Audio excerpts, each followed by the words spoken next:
Bienvenidos de nuevo, queridos espectadores, a la soleada ciudad de Los Ángeles que, por alguna razón, parece aparecer frecuentemente en este excelente canal. El vecindario de Lafayette Park Place en Los Ángeles es hoy día una serie de edificios de apartamentos deteriorados, el 90% de los cuales son propiedad de caseros abusivos y están alquilados a personas empobrecidas, un tercio de las cuales ganan menos de $30,000 al año y otro tercio que gana menos de $10,000 al año. Para que sepan, un cuarto de las personas allí no tiene ninguna educación secundaria. El vecindario es conocido por el uso intenso de drogas y el tráfico violento, de modo que la tasa de homicidios es el doble del promedio nacional.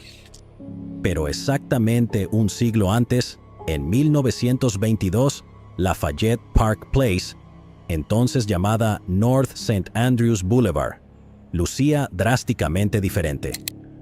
El vecindario estaba bordeado de grandes y costosas casas, habitadas por los elegantes y adinerados industriales, corredores de bolsa, magnates inmobiliarios, herederos, viudas ricas y magnates de los medios de la ciudad. La imagen misma de un acogedor vecindario de clase alta, donde lo más traumático que podía suceder era que un vecino descuidara mantener su césped a la altura reglamentaria. La tasa de criminalidad era, por decirlo menos, extraordinariamente baja. Sin embargo, este oasis de opulencia fue el escenario de uno de los casos de asesinatos más extraños y notorios que escandalizaron a la alta sociedad de Los Ángeles durante más de una década. Cerca de la medianoche del 22 de agosto de 1922, un sedán de lujo de modelo antiguo se detuvo frente a una gran casa de 2 pisos. Del auto bajó una pareja casada en sus 40s, ambos bien vestidos para la noche, habiendo regresado de socializar en una cena. La pareja casada era del Medio Oeste, predominantemente de ascendencia alemana, y habían desarrollado una marcada gordura en su mediana edad. El marido, Friedrich Wilhelm Österreich, de 44 años, era un hombre hecho a sí mismo y un próspero fabricante textil que dirigía un próspero negocio de ropa en Los Ángeles. Fred Österreich era un trabajador duro con un temperamento horrible, completamente carente de gracia social. Era bajo, con una cara aniñada y una papada. Él llevaba un traje elegante y una típica mueca hosca.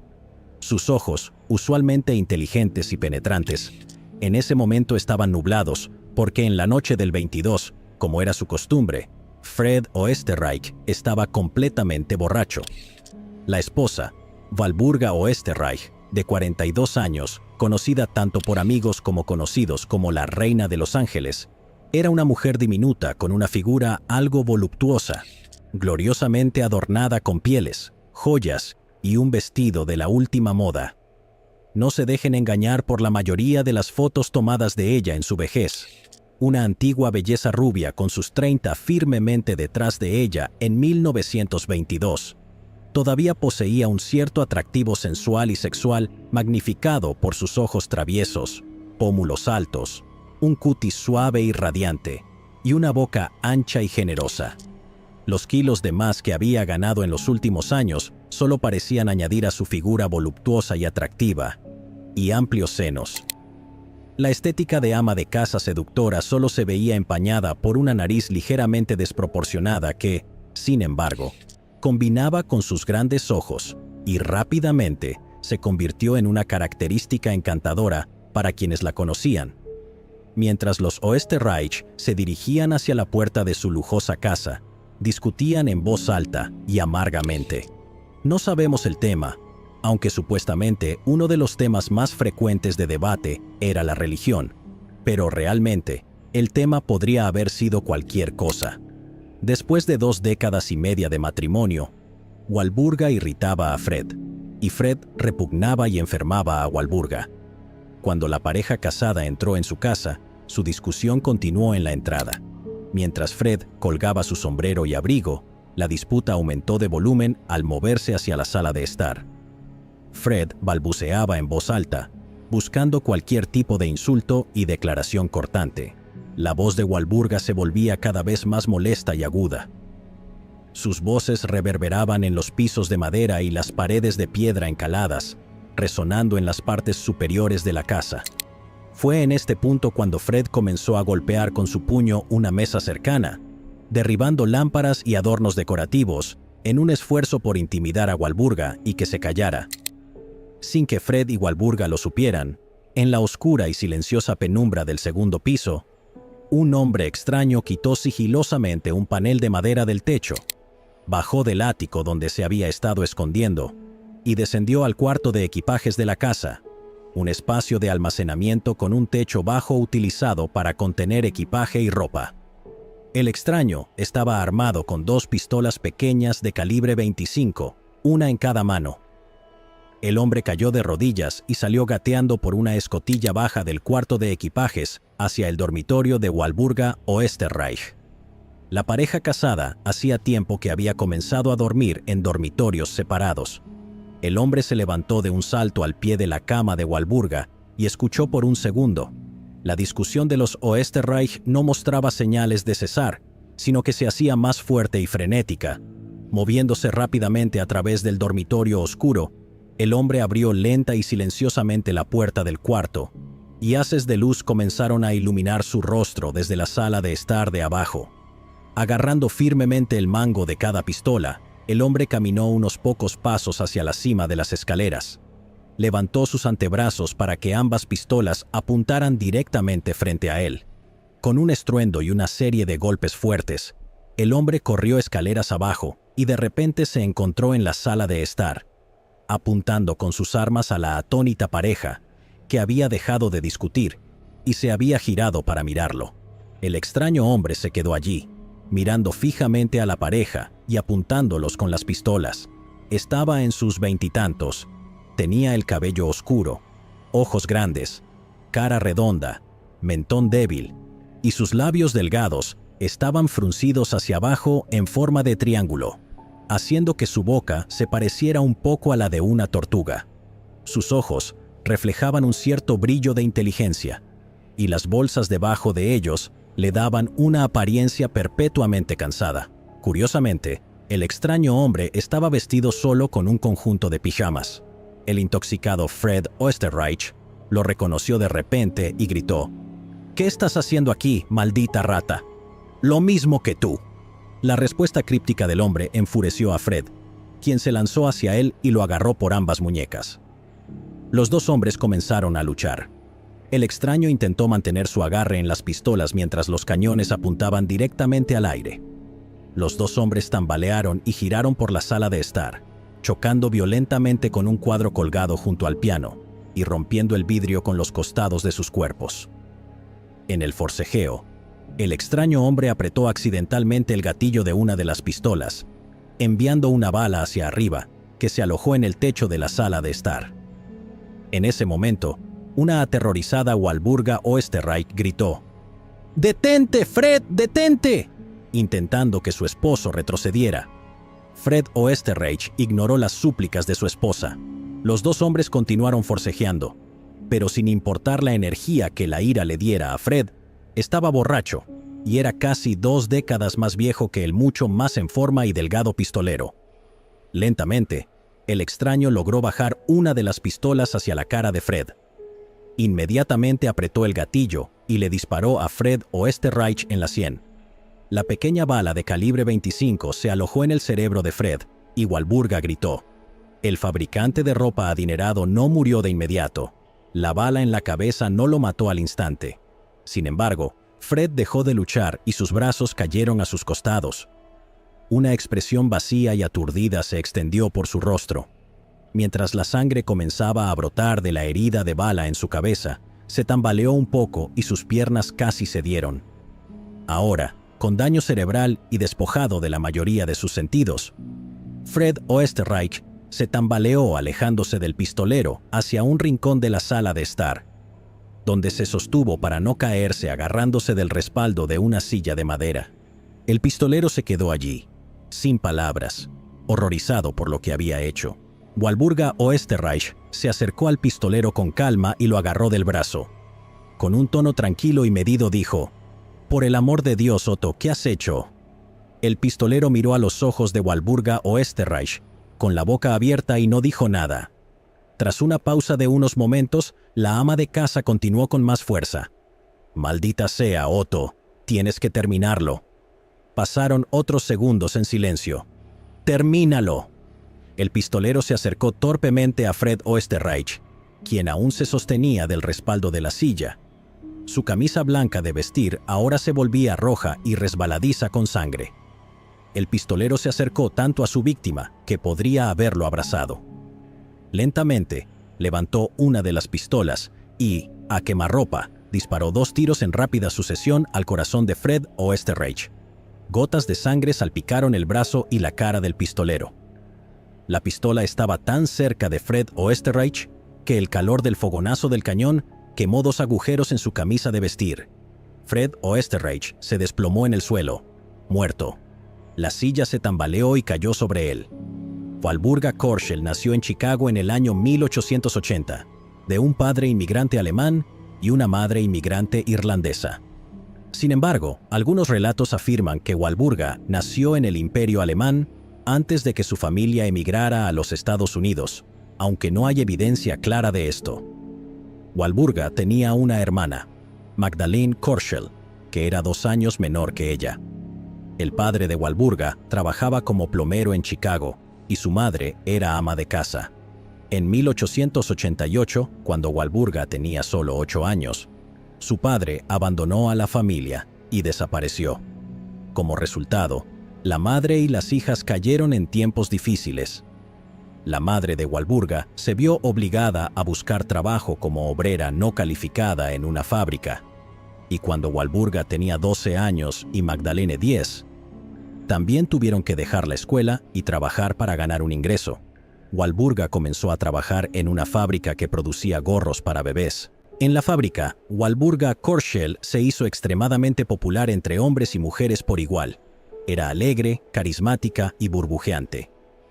A medida que pasaban los años en la fábrica y Walburga crecía, se convirtió en una especie de rubia explosiva, pálida, pequeña y delicada, con ojos azules como el cielo y una sonrisa contagiosa que siempre parecía implicar que estaba tramando algo. Sus rasgos rápidamente le valieron el apodo de Dolly, que era mucho más preferible para los oídos y bocas estadounidenses que su nombre alemán Walburga. A medida que Dolly crecía, rápidamente se convirtió en el objeto de lujuria y afecto masculino. Pequeña y de complexión delgada, Dolly aún no había desarrollado la figura robusta y voluptuosa. Su figura delgada contrastaba marcadamente con sus anchas caderas y senos inusualmente grandes para una mujer de su complexión, que su modesto uniforme de fábrica hacía muy poco por ocultar. Y parece que a Dolly le gustaba la atención, y a pesar de la moral pública victoriana de la época, desarrolló un apetito sexual bastante voraz, participando en frecuentes encuentros con chicos de la fábrica y, de manera más preocupante, con hombres casados mayores que dirigían el lugar. En 1894, Dolly conoció a Fred Oesterreich, un joven 3 años mayor, cuyo padre poseía una tienda de zapatos bastante próspera en Chicago. Dolly se sintió inicialmente atraída por la actitud intensa y los rasgos atractivos de Fred. Le gustaba su cabello rubio y lacio, su ceño pesado, sus ojos penetrantes, su porte aristocrático y su estructura ósea facial distinguida, que aún no se había cubierto de grasa. La estabilidad y la relativa riqueza de la familia de Fred también hicieron de este un buen partido y tentaron a Dolly con la estabilidad que le había faltado en su infancia. Fred, por su parte, estaba enamorado de la personalidad traviesa y los atributos físicos de Dolly.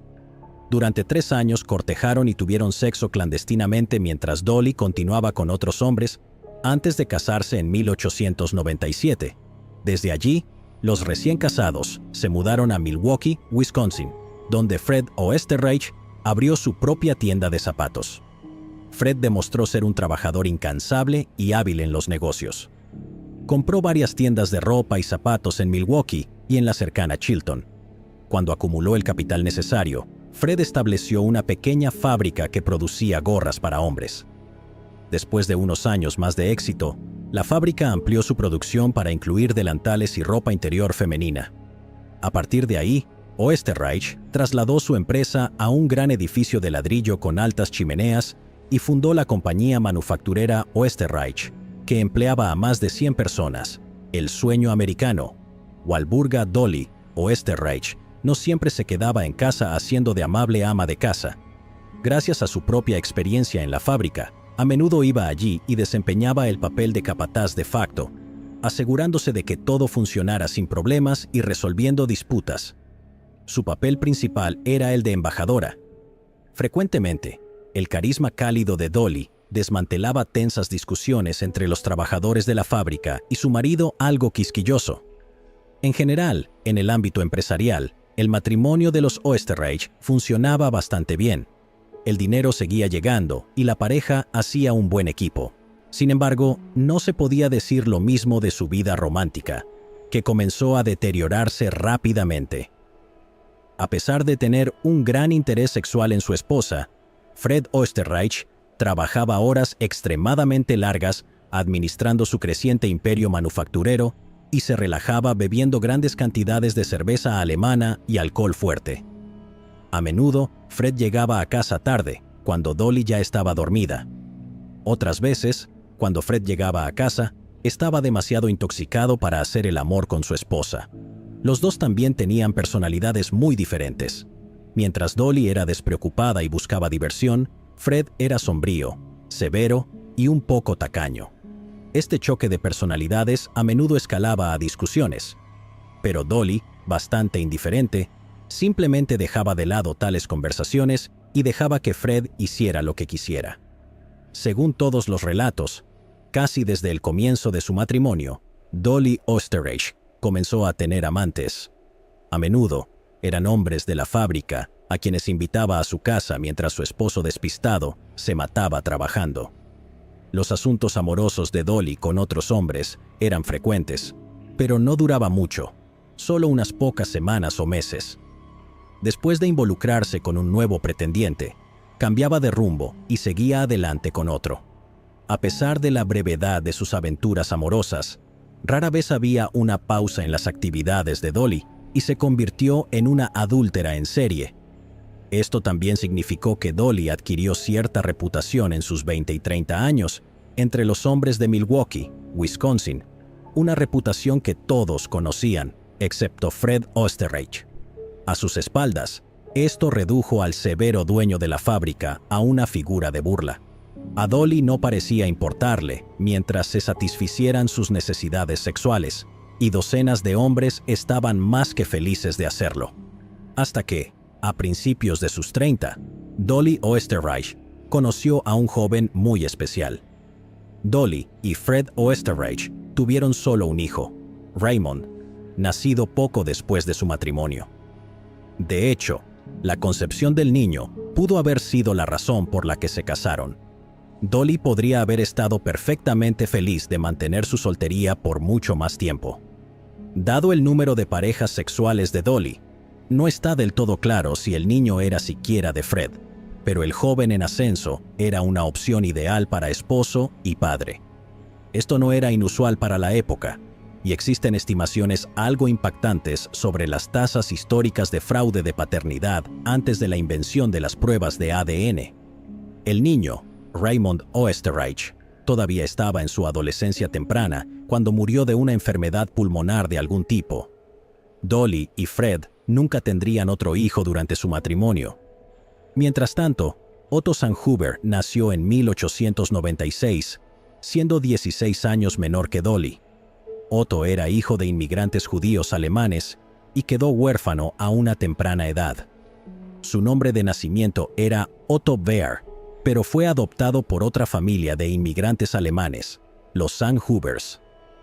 Un joven tranquilo, brillante y algo introvertido, a Otto le gustaba leer y escribir ficción en su tiempo libre. A pesar de dejar la escuela a mediados de su adolescencia, Otto, que era inteligente y capaz, consiguió un trabajo como reparador para la empresa Singer Sewing Machine en Milwaukee.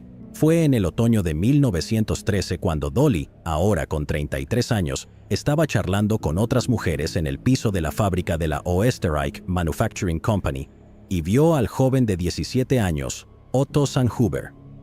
Había sido llamado a la fábrica para reparar una máquina de coser que se había averiado. Una mirada de él detuvo a Dolly a mitad de la frase. Otto no era un Adonis, de ninguna manera clásicamente guapo, pero algo en este joven tranquilo y delgado con tristes ojos azules le recordaba a Dolly a su hijo adolescente. Combinado con el ya vigoroso impulso sexual de Dolly, el parecido encendió un fuego dentro de la hermosa y coqueta señora Oesterreich y se decidió a conquistar al joven. Unos días después de conocer a Otto, Dolly le mintió a su esposo diciendo que la máquina de coser que tenían en casa se había roto. Solicitó que la compañía Singer enviara al reparador que había estado en la fábrica la semana anterior. Dolly dijo que le había agradado y que Otto había hecho un buen trabajo. Cuando Otto Sanhuber llegó, Dolly abrió la puerta vistiendo nada más que una bata de seda roja, medias y una liberal dosis de perfume embriagador. Es una vestimenta reveladora en nuestra época y completamente escandalosa en 1913. El tímido Otto, de 17 años, aún virgen en ese momento, se sintió un poco sorprendido. Dolly llevó al chico arriba, donde tenía la máquina de coser parcialmente desmantelada. Otto se puso a armarla de nuevo. Dolly se sentó en la cama, con las piernas cruzadas, moviendo un pie de manera distraída en su dirección. Cuando Otto levantó la vista de la máquina de coser para decirle a Dolly que no parecía haber nada mal con ella, notó que su bata se había desabrochado y que Dolly no llevaba nada debajo. Otto se sintió avergonzado, pero en un movimiento lento y sedoso, Dolly Oesterreich se recostó en la cama. Tomando la señal silenciosa, Otto se acercó a donde Dolly estaba, y la ama de casa y el joven reparador tuvieron sexo suave pero apasionado. Desde 1913 hasta 1922, Dolly y Otto llevaron a cabo una intensa aventura amorosa a espaldas de Fred Oesterreich. Dolly ocasionalmente aparecía de noche en la casa de acogida donde Otto se hospedaba. Otras veces, Dolly pagaba para que se encontraran en un hotel. Ocasionalmente, Otto iba a casa de Dolly durante el día cuando Fred estaba en el trabajo, o pasaba por la noche cuando Fred estaba bebiendo hasta altas horas. La aventura no era ocasional. Dolly y Otto se veían cada vez que podían, varias veces a la semana, teniendo sexo varias veces al día. Posteriormente, las visitas de Otto a la residencia Oesterreich se hicieron tan frecuentes que los vecinos comenzaron a notarlo. Para evitar sospechas, Dolly les dijo a los vecinos que Otto era su medio hermano de un vagabundo. Pero un vecino, que estaba bien al tanto de las predilecciones y actividades de Dolly, le advirtió que si Otto seguía viniendo, probablemente causaría un escándalo. Algunos vecinos le mencionaron a Fred Oesterreich que un hombre había estado visitando frecuentemente la casa cuando Dolly estaba sola en casa. Cuando Fred confrontó a Dolly, ella mintió y dijo que un vendedor de libros había estado pasando demasiado seguido y molestándola para que comprara más de sus productos, pero que ella le había dicho que se fuera. Fred, siempre obsesionado con su trabajo, aceptó la historia sin más. Sin embargo, esto interrumpió los encuentros amorosos regulares de Dolly y Otto en la propia cama de Fred.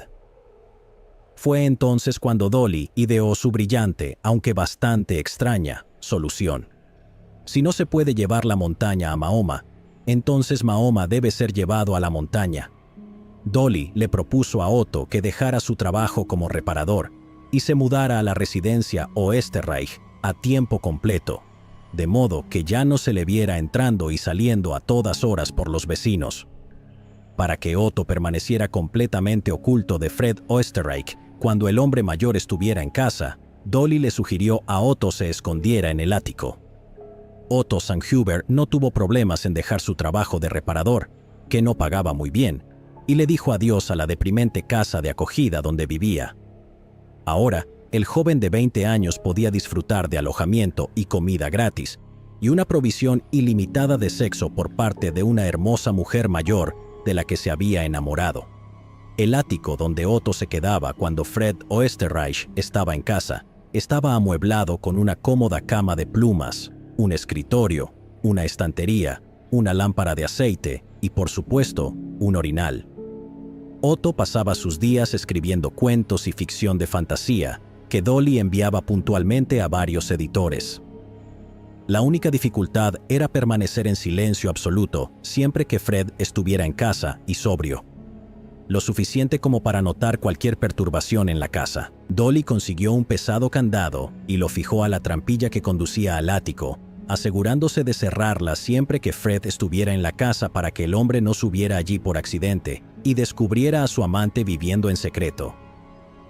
Cuando Dolly y Fred salían a cenar, ella subía rápidamente y abría el ático para que Otto pudiera salir y estirar las piernas. Dolly tenía la única llave del ático y su explicación a su esposo para el candado era que quería mantener sus caros abrigos de piel, chales y sombreros a salvo de robos en caso de un allanamiento. Cada vez que Fred escuchaba un ruido extraño en la casa que sonaba como un hombre tosiendo, estornudando o aclarando la garganta, Dolly le decía que probablemente era una rata o un ratón, o que simplemente estaba imaginando cosas. Cuando Fred estaba en el trabajo durante el día y Otto no estaba ocupado escribiendo o haciendo el amor con Dolly, el joven se encargaba de las tareas domésticas que en realidad eran responsabilidad de Dolly.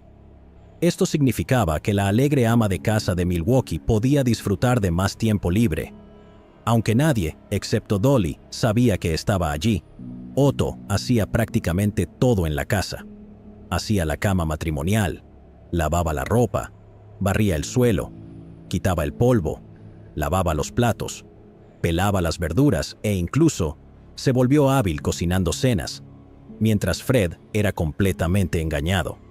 Cuando comenzó la prohibición, Dolly hacía ginebra casera para mantenerlos bien lubricados antes y después del sexo.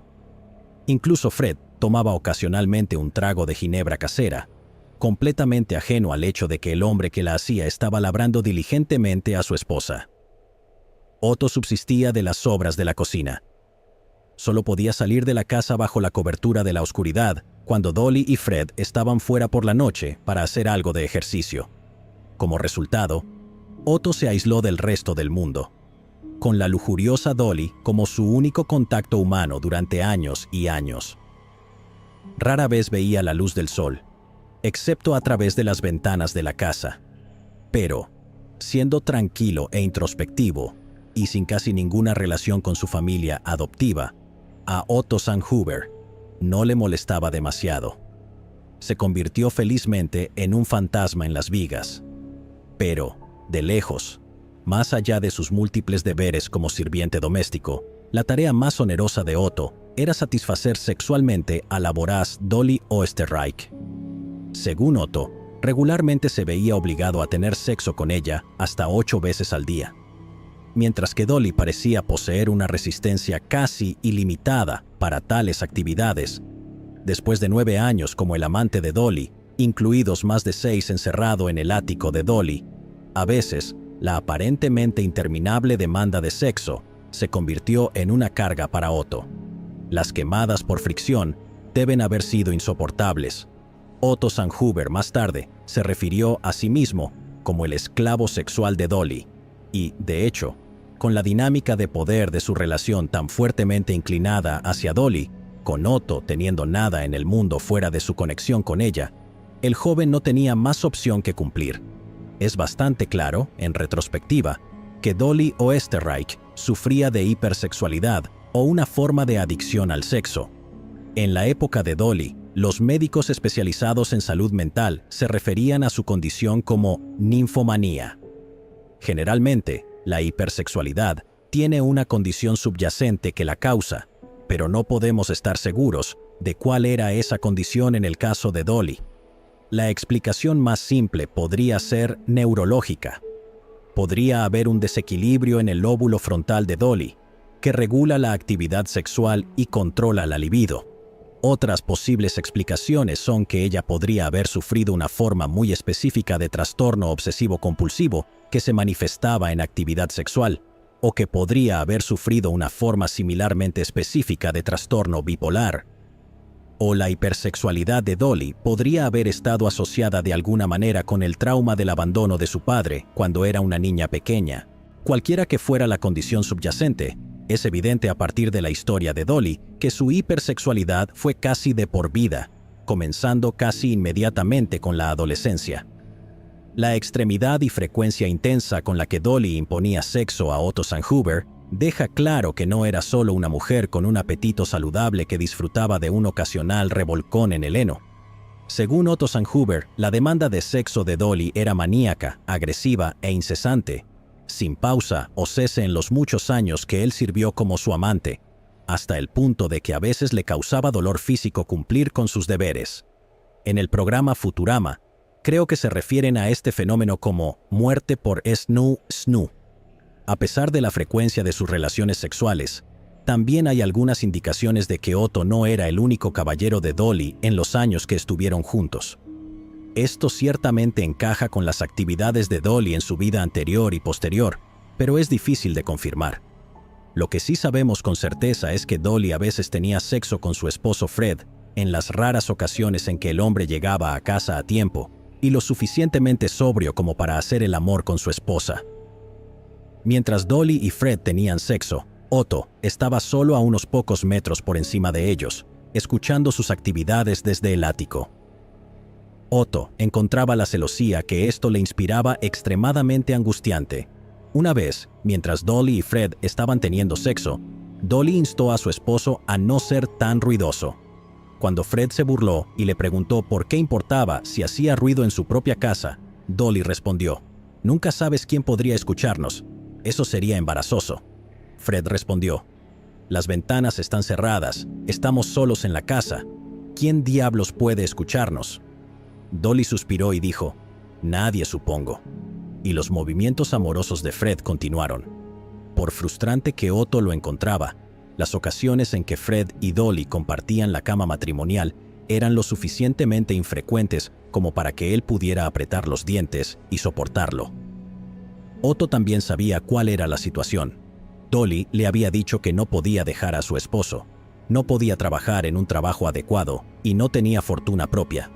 Si dejaba a Fred, eso significaría lanzarlos tanto a ella como a Otto a la pobreza.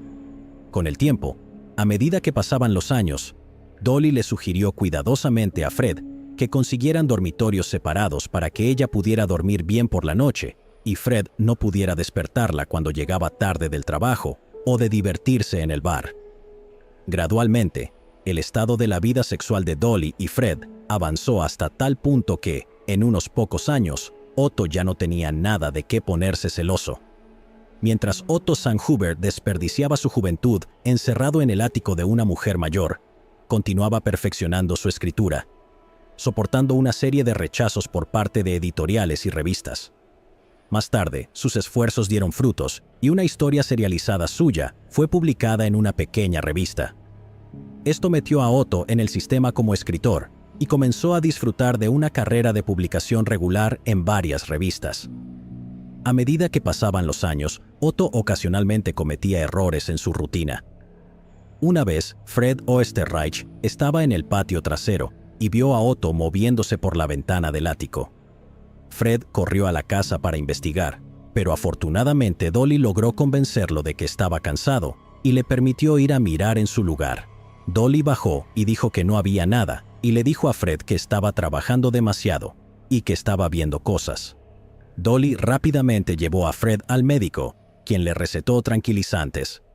Afortunadamente, estos tranquilizantes eran tan poderosos que le permitieron a Dolly subir al ático y usar a Otto como un pogo stick humano, mientras su esposo estaba desmayado a unos pocos metros debajo de ellos. En 1917, Estados Unidos entró en la Primera Guerra Mundial. El joven de 21 años, Otto Sanhuber, habría sido reclutado en el ejército si no fuera sido por su carrera clandestina como esclavo sexual en el ático. Ese mismo año, los Oesterreich decidieron mudarse a una casa más grande en Milwaukee. Dolly se negó a mudarse a cualquier lugar que no tuviera un ático de buen tamaño donde pudiera guardar sus preciosos abrigos de piel. Cuando llegó el momento de mudarse, Otto fue enviado primero con su escritorio, catre y orinal, y fue encerrado de manera segura en el nuevo ático antes de que Dolly y Fred llegaran. Las actividades amorosas luego se reanudaron según lo programado previamente. En 1918, Fred y Dolly salieron una noche a una fiesta en una cervecería. Fred, predeciblemente, se emborrachó y se peleó con Dolly, abandonándola en la fiesta. Fred se fue a casa, cerrando la puerta de golpe al entrar, y encontró a Otto Sandhuber sentado en la mesa de la cocina comiendo una pierna de cordero. «¿Quién demonios eres tú? ¿Qué diablos crees que estás haciendo?», gritó un Fred borracho agarrando al joven. En un pánico ciego, Otto dijo: «Lo siento mucho, señor. Solo tenía hambre». Después de maltratarlo un poco con muchos gritos y amenazas, Fred arrojó a Otto a la calle, donde el joven pasó una noche incómodo durmiendo afuera en el frío. Cuando Dolly regresó a casa más tarde esa noche, Fred le contó todo sobre el intruso en la casa. Dolly no necesitaba fingir estar sorprendida y horrorizada, realmente lo estaba. Pero luego ideó otro plan brillante. Al día siguiente, Dolly se reunió con Otto, le dio una gran cantidad de dinero y le dijo que se dirigiera a Los Ángeles, donde debía alojarse en un hotel económico. Una vez que Otto llegó a Los Ángeles, consiguió un trabajo como portero en un edificio de apartamentos lujoso para evitar quedarse sin dinero. Dolly y Otto continuaron comunicándose por correo. Mientras tanto, la traviesa señora Oesterreich comenzó a convencer a su esposo de que deberían mudarse a Los Ángeles. La pareja había ido allí de vacaciones un par de veces, y Fred Oesterreich lo había disfrutado mucho. Fred también vio mercados potenciales allí para su negocio de fabricación. En unas pocas semanas, Fred Oesterreich estaba convencido y la pareja casada comenzó a hacer planes. Otto Sandhuber, locamente enamorado de Dolly, la mujer que había tomado su virginidad y fue su única conexión humana durante más de 2 años, de 1916 a 1918. La extrañaba desesperadamente. Otto encontró difícil interactuar con la gente después de tanto tiempo de aislamiento, y no le gustaba salir a la brillante luz del sol de California. Una vez que Otto recibió una carta de Dolly diciendo que los Oesterreich llegarían a Los Ángeles, estaba eufórico y ansioso por ver a Dolly nuevamente. Para citar al propio Otto: «No me atreví a ir a la estación de tren a recibirlos, pero quería verlos tan pronto como llegaran, así que me paré en el puente de la primera calle y los vi bajar del tren desde la distancia». Dolly y Fred se alojaron en un lujoso hotel de Los Ángeles mientras realizaban la búsqueda de su nueva casa, y mientras Fred instalaba su fábrica de ropa en el distrito industrial de la ciudad, Dolly, como de costumbre, era muy exigente con las casas que aceptaría. Curiosamente, Dolly exigía que la casa tuviera un ático, lo cual es algo raro en Los Ángeles. A medida que continuaba la búsqueda inmobiliaria, Dolly y Otto se encontraban en su hotel barato, tan a menudo como podían, para acariciar ferozmente sus partes traviesas mientras hacían el amor. Dolly Oesterreich encontró una gran casa de 2 pisos en North St. Andrews Boulevard. La casa tenía un ático al que se podía acceder desde el cuarto de equipajes contiguo al dormitorio de Dolly. Dolly le avisó a Otto, quien se mudó al ático con todas sus posesiones antes de que Dolly y su esposo llegaran a ocupar su nueva residencia. Entonces la rutina se reanudó como de costumbre. Fred iba a trabajar. Dolly y Otto tenían sexo. Fred salía a beber. Dolly y Otto tenían sexo. Fred se desmayaba por los fuertes tranquilizantes. Dolly y Otto tenían sexo.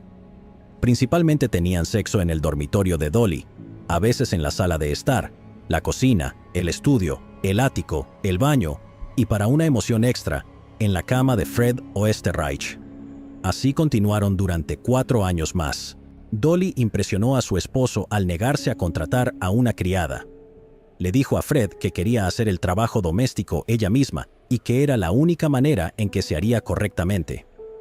En realidad, por supuesto, Otto limpiaba la casa de arriba a abajo durante el día, mientras Dolly se relajaba, y cuando Fred llegaba a casa, Otto se retiraba al ático donde trabajaba en su último cuento. Dolly continuaba desempeñando el papel de la esposa devota y carismática de Fred, sosteniendo al gruñón borracho, literalmente y figurativamente, en reuniones sociales. Pronto ganó otro apodo además de Dolly.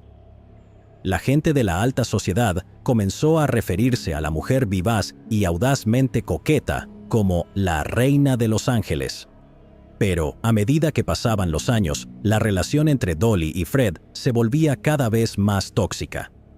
Discutían mucho, a menudo teniendo fuertes discusiones en la sala de estar poco después de llegar a casa. Y poco sabía Fred Oesterreich que así es exactamente cómo y dónde iba a morir. La señora C.A. Norton, residente de una casa grande en North St. Andrews Boulevard, se despertó una noche con el sonido de cristales rompiéndose.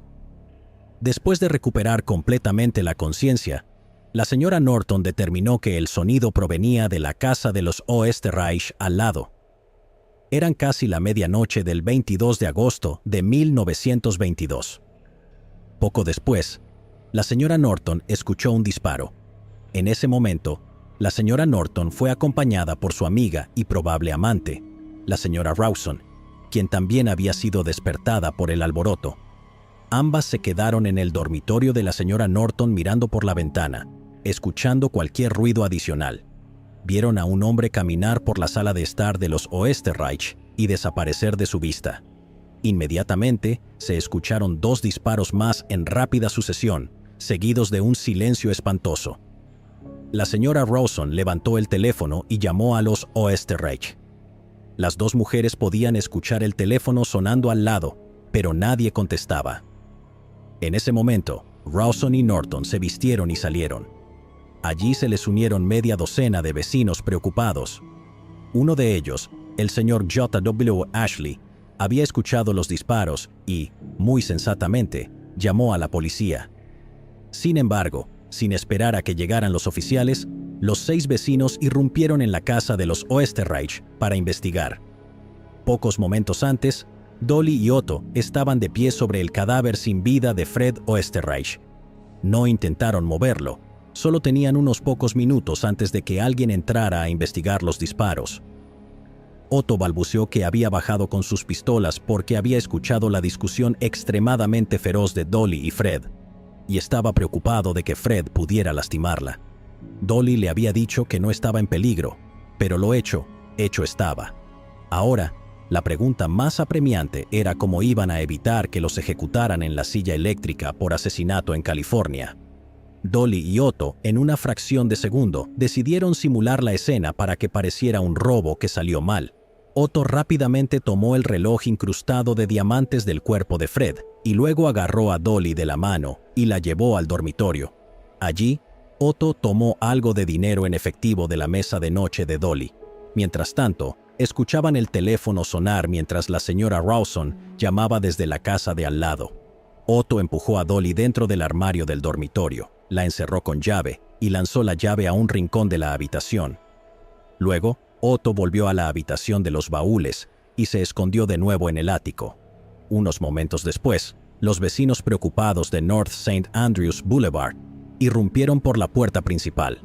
Encontraron el cuerpo de Fred Oesterreich en un charco de sangre debajo de la silla en la esquina de la sala de estar. Luego escucharon los gritos apagados de Dolly desde arriba. ¡Fred! ¡Oh, Fred! Los vecinos fueron al dormitorio y encontraron a Dolly encerrada en el armario, y después de una breve búsqueda, encontraron la llave a unos pocos metros de distancia. Liberaron a Dolly Oesterreich y la encontraron en un estado de angustia. Ella les dijo que ella y su esposo habían sido víctimas de un intento de robo y que le habían disparado a Fred. Unos momentos después, llegó la policía. El inspector en jefe Herman Klein interrogó a Dolly Oesterreich sobre lo que había sucedido. Inmediatamente tuvo una mala impresión de ella. En opinión de Klein, parecía demasiado arreglada para una mujer casada de 42 años, lo cual Klein, con una moral anticuada del siglo XIX, consideró inapropiado. Loba vestida de cordero, pensó. Además, la angustia de la señora Oesterreich no parecía encajar con la de una mujer que acababa de ser robada y que había visto a su esposo ser asesinado. No parecía particularmente impactada o afligida, pero todas estas cosas eran solo impresiones y corazonadas. El inspector en jefe también notó que no había signos de entrada forzada. Dolly respondió que el ladrón había forzado su entrada por la puerta principal cuando Fred la abrió. Luego, Klein le hizo algunas preguntas estándar que eran necesarias en un asesinato doméstico, porque cuando sucede uno, el cónyuge siempre es el sospechoso más probable. Preguntó: ¿Usted y su esposo alguna vez discutieron? La respuesta de Dolly fue inmediata y firme: nunca. El tono de esta respuesta sorprendió a Klein. Pensó: toda pareja casada discute, sin importar cuán compatible piensen que son. Entonces, ¿por qué Dolly Oesterreich estaría tan motivada a minimizar cualquier noción de conflicto entre ella y su esposo de 25 años? Klein supo de inmediato que Dolly no estaba diciendo toda la verdad. Klein trató de hacerse el policía malo por un rato, mostrando escepticismo sobre la historia del robo de Dolly, tratando de atraparla en alguna inconsistencia o mentira. Dolly se mantuvo firme, enfática e inexpresiva durante todo su interrogatorio. Klein describiría a Dolly como la dama más dura que jamás he visto. Cuando Klein y los otros oficiales revisaron las pruebas en la escena, encontraron que el reloj de diamantes de Fred Oesterreich había desaparecido, pero que aún tenía una billetera llena de efectivo en su bolsillo. Aparte de algo de dinero en efectivo que Dolly afirmó haber guardado en el dormitorio, el ladrón no había tomado nada más de valor en la casa. Cuando llegó el informe de la autopsia de Fred, el forense dijo que había sido asesinado con una pistola calibre 25. Esto también le pareció extraño a Klein. Un ladrón no dependería de un arma tan pequeña y de poca potencia. Esa es un arma de mujer, pensó. Sin embargo, la policía no presentó cargos contra Dolly Oesterreich. Lo único que no podían explicar era cómo Dolly podría haber matado a su esposo, haberse encerrado en el armario y haber tirado la llave. El armario le dio a Dolly la coartada perfecta. No sabían que la respuesta al misterio estaba a pocos metros por encima de ellos, apenas atreviéndose a respirar, con pequeñas gotas de sangre de Fred Oesterreich aún salpicadas en sus brazos y su rostro. Otto y Dolly acababan de salir impunes de encubrir un asesinato. Aunque Fred Oesterreich no era el tipo más encantador o efervescente, y casi con certeza era un alcohólico de mal carácter, no mereció haber sido engañado durante todos esos años, ni ser humillado a sus espaldas por todas las infidelidades de Dolly, y ciertamente no mereció haber sido asesinado. No hay evidencia de que Fred fuera directamente violento con Dolly a pesar de su alcoholismo, y al final del día trabajaba duro y le proporcionaba una vida cómoda a su esposa, por más que ella lo irritara. ¿Debieron Dolly y Fred haber permanecido casados? Fred no era un esposo amoroso y Dolly probablemente sufría de una condición psicológica de tipo compulsiva, pero aquellos eran tiempos muy diferentes. Los matrimonios se veían como algo más que simplemente el adorno de un romance y cohabitación entre hombre y mujer. Eran asociaciones empresariales y familiares legalmente vinculantes, contratos de propiedad sancionados por Dios, y no existía el divorcio sin culpa.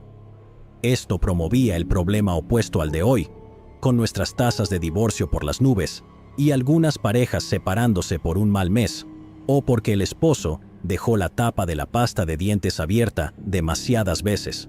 En el pasado, demasiadas personas se quedaban en matrimonios que los hacían absolutamente miserables hasta el punto de ser horriblemente abusados, y esto arruinó millones de vidas que de otro modo habrían tenido la oportunidad de ser felices en otro lugar. Pero la respuesta a ese problema no era encerrar a un adolescente en tu ático durante 10 años y obligarlo a tener sexo 8 veces al día. Por otro lado, Otto y Dolly no mataron a Fred Oesterreich con intención siniestra o insidiosa. Fue una situación explosiva que se salió de control.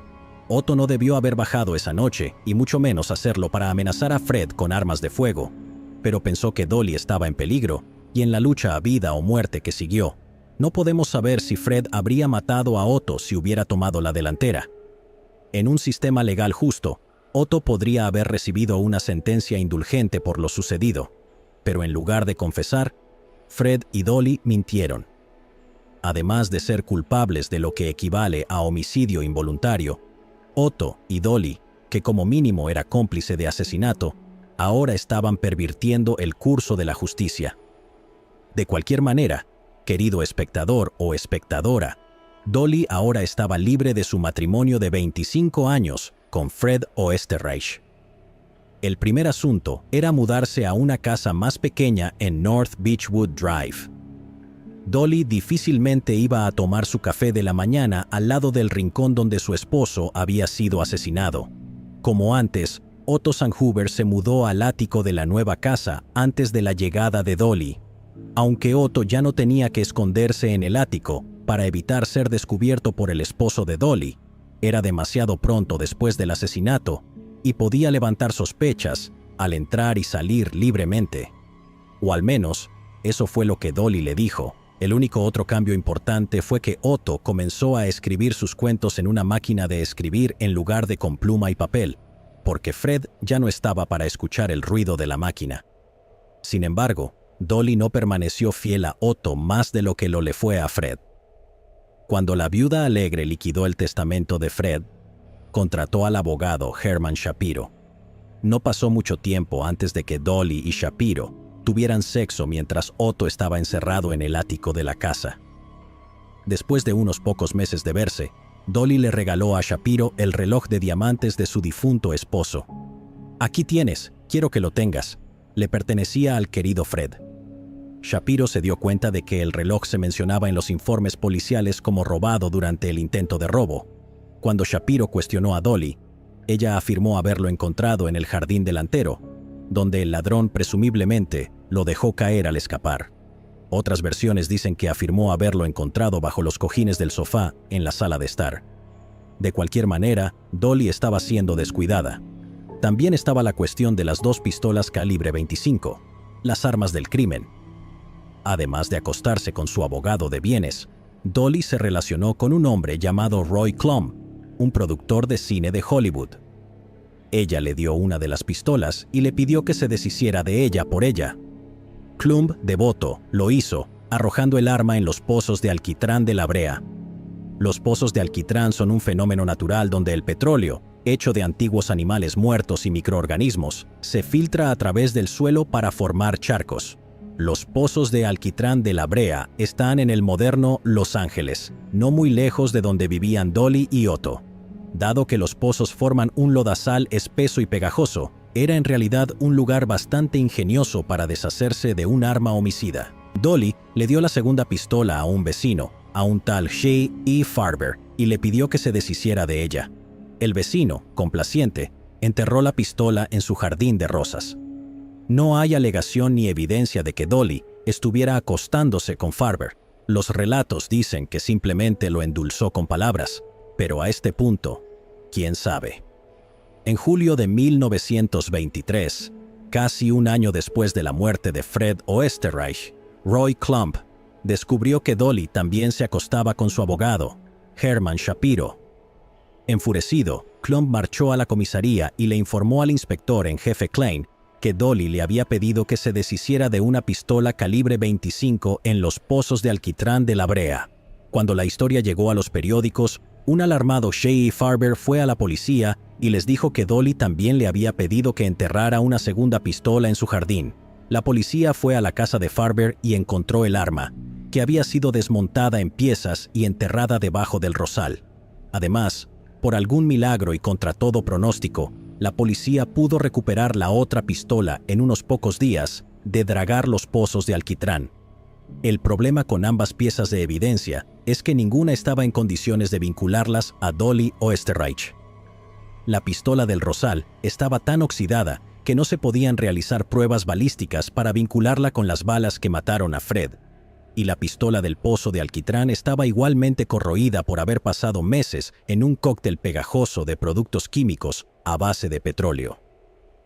Las ranuras características que un arma deja en una bala al salir del cañón no se podían comparar, ya que los cañones estaban muy degradados.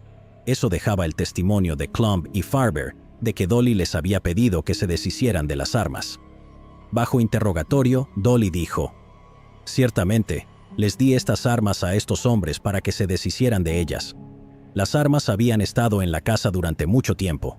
No estaba al tanto de su presencia, hasta que casualmente las descubrí entre las pertenencias de mi difunto esposo. Sabiendo que estaba bajo sospecha y que la presencia de las armas resultaría en más molestias por parte de la policía, les pedí a los hombres que se las llevaran a donde nunca se vieran nuevamente. Mientras tanto, bajo interrogatorio, un nervioso Herman Shapiro dejó escapar que Dolly le había dado el reloj de diamantes de Fred, el cual ella le había dicho a la policía que el ladrón había robado la noche del asesinato de Fred. Cuando le preguntaron al respecto, Dolly simplemente dijo: «Nunca he visto ese reloj antes». El inspector en jefe Klein, obstinado, hizo un viaje a Milwaukee, donde recorrió joyerías y relojeros hasta encontrar el lugar que le vendió el reloj a Fred Oesterreich. Habiendo probado que Dolly mentía, Klein la arrestó por asesinato en primer grado. En su acusación, el juez inicialmente exigió que Dolly fuera retenida sin fianza hasta el juicio. Un mes después, en agosto de 1923, los abogados defensores de Dolly comparecieron ante el tribunal y argumentaron que ella debía ser liberada debido a su salud, alegando que se había enfermado gravemente mientras estaba en prisión. Dolly pagó una fianza de $50,000, una cantidad exorbitante en aquellos días, y fue liberada en espera del juicio. El inspector Klein pasó el siguiente año y medio tratando de reunir suficientes pruebas para condenar a Dolly por asesinato, pero simplemente no tenía suficiente y no pudo explicar adecuadamente cómo Dolly se había encerrado en el armario. No había indicios claros de que Dolly tuviera un cómplice presente esa noche. A principios de 1925, el asistente del fiscal de distrito desestimó formalmente el cargo de asesinato contra Dolly Oesterreich. La viuda alegre quedó libre y comenzó a parecer que el asesino de Fred Oesterreich nunca sería atrapado. Poco después de que Dolly fuera arrestada y encarcelada en julio de 1923, Otto Sandhuber huyó de su ático y dejó Los Ángeles atrás, terminando efectivamente su relación de 10 años con Dolly. No parece haber habido animosidad entre ellos, pero con una investigación policial activa sobre Dolly Oesterreich, ninguno de los dos quería arriesgarse a que Otto fuera descubierto si la casa de Dolly era registrada. Así que Otto desapareció como en una nube de humo. El abogado de bienes de Dolly, Herman Shapiro, se mudó con ella a North Beechwood Drive cuando fue liberada en agosto de 1923. Dolly incluso fue lo suficientemente amable como para no encerrar a Shapiro en el ático, y así quedaron las cosas durante varios años. La alta sociedad de Los Ángeles estaba dividida en dos por el escándalo. Algunas personas sospechaban que Dolly había asesinado a su esposo. Algunas incluso sospechaban que Shapiro tenía algo que ver y no estaban satisfechos con que los cargos se hubieran retirado por falta de pruebas. Otros seguían siendo amigos de Dolly, ya que era una mujer alegre y animada que nunca le haría daño a una mosca, y ella había estado encerrada en el armario la noche del asesinato. En resumen, Dolly se convirtió en una figura fascinante y controvertida, y ocasionalmente fue blanco de chismes sensacionalistas. Mientras tanto, Dolly y Shapiro se llevaban de maravilla, con Dolly saciando su lujuria con él tan a menudo como podía. Desafortunadamente, Shapiro tenía que trabajar en la oficina al menos 40 horas a la semana y no podía dedicarle el tiempo, mucho menos la energía, para satisfacer a Dolly 8 veces al día como lo hacía Otto. Como resultado, sorpresa, sorpresa, Dolly complementó su dieta robusta con las atenciones de otros caballeros. En 1928, Dolly Oesterreich fue demandada por una mujer, la señora R. Hedrick, por $300,000 en daños por tener una aventura con su esposo, en lo que entonces se llamaba una demanda por alienación. Dolly estaba siendo demandada por romper un matrimonio. Herman Shapiro no se impresionó al descubrir que Dolly le había sido infiel, pero la pareja logró reconciliarse por un tiempo. Luego, en 1930, después de que Dolly humillara a Shapiro con una serie de amantes, él furiosamente marchó a la estación de policía, al igual que Roy Klum antes que él, para vengarse. En el proceso, Shapiro le contó a la policía una historia bastante interesante. En 1923, el día después de que Dolly Oesterreich fue arrestada bajo sospecha de asesinato en primer grado, pudo reunirse con Herman Shapiro en su calidad de abogado. Dolly le dijo en un susurro que su medio hermano vagabundo se escondía en el ático de North Beechwood Drive. Le suplicó a Shapiro que fuera a la casa, entrara en el armario y golpeara la pared para que Otto Sanhuber supiera que era seguro salir del ático. Luego, Shapiro podría darle algo de comida a Otto y explicarle lo que estaba pasando.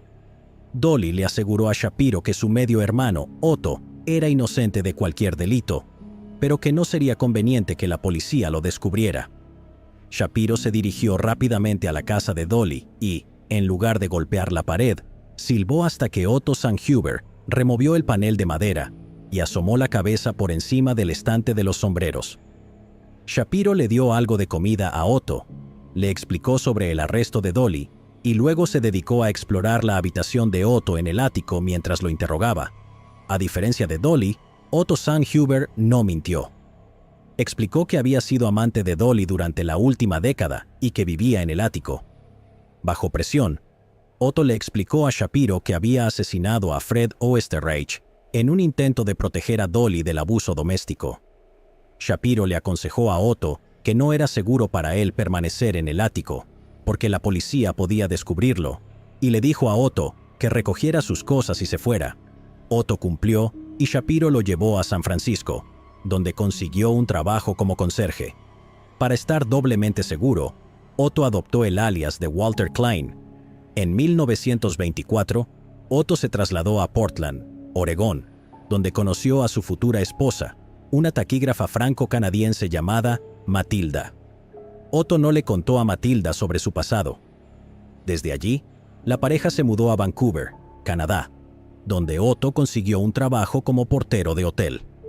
En 1927, asumiendo que la costa estaba despejada, Otto y Matilda regresaron a Los Ángeles, donde Otto encontró empleo como portero. No se sabe si Otto intentó contactar a Dolly Oesterreich después de su regreso a Los Ángeles, pero dada su devoción anterior a la mujer y el hecho de que no hubiera ninguna otra razón en particular para que Otto regresara a esa ciudad, es probable que Otto contactara a Dolly y posiblemente incluso reavivara su aventura mientras ella ya estaba engañando a Shapiro con otros hombres. De cualquier manera, en 1930, Shapiro descubrió que Otto había regresado y le informó a la policía sobre su paradero. Otto fue localizado rápidamente y arrestado. Más tarde, al ser acusado del homicidio involuntario de Fred Oesterreich, Dolly también fue arrestada por el cargo de conspiración para cometer asesinato. Debido a la deliciosa combinación de asesinato, sexo y locura, los periódicos se dieron un festín. Debido a los 10 años que Otto Sanhuber pasó en los áticos de Dolly, los periódicos lo llamaron el Batman, 9 años antes de que su equivalente de cómic fuera inventado por DC Comics. Al enfrentarse al cargo de homicidio involuntario, cuando ya había confesado sus crímenes a un testigo llamado Shapiro, Otto Sanhuber se declaró no culpable por razón de demencia. Su defensa argumentó que Otto había caído bajo el hechizo de una mujer mayor a la joven edad de 17 años. Había sido encerrado en un ático durante 10 años y su aislamiento había comprometido su salud mental y juicio. La defensa también destacó los rigores sexuales a los que Sanhuber fue sometido por Dolly Oesterreich durante esa década, con Sanhuber caracterizándose a sí mismo como, y cito, un esclavo sexual. Sanhuber también afirmó que realmente no tenía recursos cuando se trataba de protestar por la forma en que era tratado por parte de Dolly Oesterreich. Lo mejor que podía hacer, según afirmó, era negarse a comer la comida que ella le llevaba, y, como eso preocupaba a Dolly, ella cedía en lo que fuera que estuvieran discutiendo. En resumen, Otto tenía muy poco poder sobre el curso de la relación, ya que romper significaba ser arrojado a la calle, sin dinero y solo. Otto también afirmó que la mayoría de sus discusiones eran sobre la extensión y frecuencia con la que Dolly exigía sexo. Supuestamente, cuando Otto no rendía como se esperaba, Dolly lo encerraba en el ático y se negaba a dejarlo salir a hacer ejercicio, incluso cuando Fred no estaba en casa, hasta que, según Otto, me comportaba y le daba lo que quería. El jurado condenó a Otto Sanhuber por el homicidio involuntario de Fred Oesterreich. Sin embargo, por un golpe de suerte, el plazo de prescripción del homicidio involuntario había expirado en el caso de Sanhuber el año anterior, en 1929, por lo que Otto quedó en libertad sin enfrentar tiempo en la cárcel por matar a un hombre. Dolly Oesterreich, por otro lado, enfrentó una batalla mucho más difícil por el cargo de conspiración. En múltiples ocasiones, había ocultado evidencia y mentido a la policía. Había involucrado a numerosos testigos adicionales en la conspiración, haciéndolos cómplices de sus crímenes. Sin embargo, la inmensa riqueza de Dolly le consiguió la mejor representación legal que el dinero podía comprar. La defensa argumentó que no había suficiente evidencia para probar que Dolly estaba de alguna manera implicada en el asesinato de Fred o en las acciones de Otto. La defensa argumentó que el intento de Dolly de deshacerse de un par de armas y la entrega de un reloj a Shapiro y mantener a un hombre en su ático eran solo pruebas circunstanciales. Los argumentos eran débiles, pero aparentemente su abogado los expuso con entusiasmo. Su juicio resultó en un jurado indeciso. La mayoría de los jurados querían absolverla, con la minoría restante negándose a cambiar sus veredictos de culpabilidad. Después de varios años más, en 1936, el cargo de conspiración contra Dolly fue desechado. Después de su liberación de prisión, Otto Sanhuber desapareció en la oscuridad, sin volver a ser visto otra vez. Según un informe, su esposa Matilda se mantuvo a su lado, evidentemente entendiendo que lo que Dolly le hizo fue equivalente a un prolongado abuso psicológico. Dolly Oesterreich continuó siendo una miembro vivaz y escandalosa de la sociedad de Los Ángeles, pero ya no era admirada como antes. En cambio, se convirtió en una especie de atracción circense para las personas que solo querían decir que la conocían. Dolly gradualmente agotó las grandes sumas de dinero que había heredado de su esposo, gran parte de las cuales se perdieron en el colapso del mercado de valores en 1929. Para 1958, la fortuna de Dolly había disminuido tanto que se vio obligada a vivir sobre un garaje en una parte insegura de Los Ángeles, con su estilo de vida deteriorándose al lado de otros elegantes vecindarios que había llamado hogar. Y hablando de deterioro, a medida que Dolly envejecía, su apariencia se desvanecía. Su piel se volvía arrugada y áspera, y su figura se volvía materna, caída y llena de bultos. Ya no podía atraer al desfile de jóvenes dispuestos que había disfrutado plenamente antes. Evidentemente, Dolly reavivó su relación con Ray Bert Hedrick, cuya esposa la había demandado por romper su matrimonio unos años antes. Mantuvieron una relación romántica y sexual durante más de 30 años, y Dolly se casó con Hedrick 2 semanas antes de morir a la edad de 80 años, el 8 de abril de 1961. Según algunos relatos, Dolly incluso logró mantenerse fiel a Ray Hedrick, habiendo logrado suprimir sus enormes apetitos sexuales. Pero en lo que se refiere a Dolly Oesterreich, nadie puede saber con certeza si tuvo otros amantes o si, de hecho, los estaba escondiendo. Llegados aquí, ¿acaso no has visto este otro crimen? Yo no me lo perdería, ¿eh?